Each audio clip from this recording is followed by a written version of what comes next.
Hello అండి. Welcome to Swathi kitchen. మనం ఇంట్లో రోజు చేసుకునే పప్పుచారుని ఎలా తయారు చేసుకోవాలో చూపిస్తున్నాను.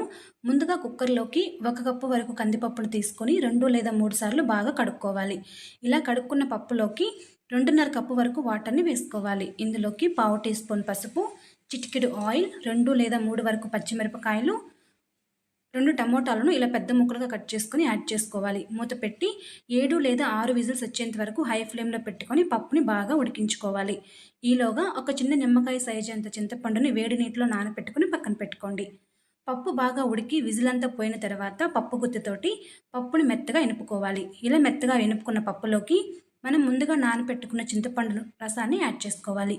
పులుపుని చూసుకుంటూ చింతపండు రసాన్ని యాడ్ చేసుకోండి. యాడ్ చేసుకుని మిక్స్ చేసుకున్న తర్వాత ఇందులోకి 4 లేదా 5 కప్పుల వరకు వాటర్‌ని వేసుకోవాలి. పప్పుచారు అనేది ఎంత పలుచగా ఉంటే అంత ఎక్కువసేపు మరిగించుకోవడానికి బాగుంటుంది. పప్పుచారు కూడా చాలా టేస్టీగా ఉంటుంది.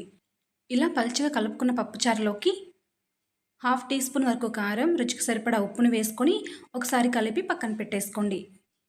పోపు వేసుకోవడం కోసం స్టవ్ మీద ఒక గిన్నెని పెట్టుకొని 2 టేబుల్ స్పూన్ల వరకు ఆయిల్ వేసుకోవాలి. ఇందులోకి హాఫ్ టీ స్పూన్ చొప్పున మినపప్పు, శనగపప్పు, జీలకర్ర, ఆవాలు వేసుకోవాలి. 2 ఎండుమిరపకాయలు కూడా తుంచి వేసుకొని కచ్చాపచ్చాగా దంచుకున్న 7 వెల్లుల్లి రెబ్బలు కూడా వేసుకోవాలి. వీటిని బాగా దోరగా వేయించుకోవాలి. ఇవి బాగా వేగిన తర్వాత ఇందులోకి కొంచెం మెంతులు, సన్నగా కట్ చేసుకున్న ఒక ఉల్లిపాయ, కొంచెం కరివేపాకును కూడా వేసుకొని ఆనియన్స్ బ్రౌన్ కలర్ వచ్చేంత వరకు బాగా వేయించుకోవాలి. ఇవి బాగా వేగిన తర్వాత పావు టీ స్పూన్ వరకు ఇంగువను వేసుకొని పప్పును కూడా వేసుకొని ఒకసారి బాగా కలుపుకోవాలి. మూత పెట్టి 30 నిమిషాల పాటు లో ఫ్లేమ్‌లో మరిగించుకోవాలి. ఇలా మరిగించుకోవటం వలన పప్పుచారు అనేది చాలా టేస్టీగా ఉంటుంది.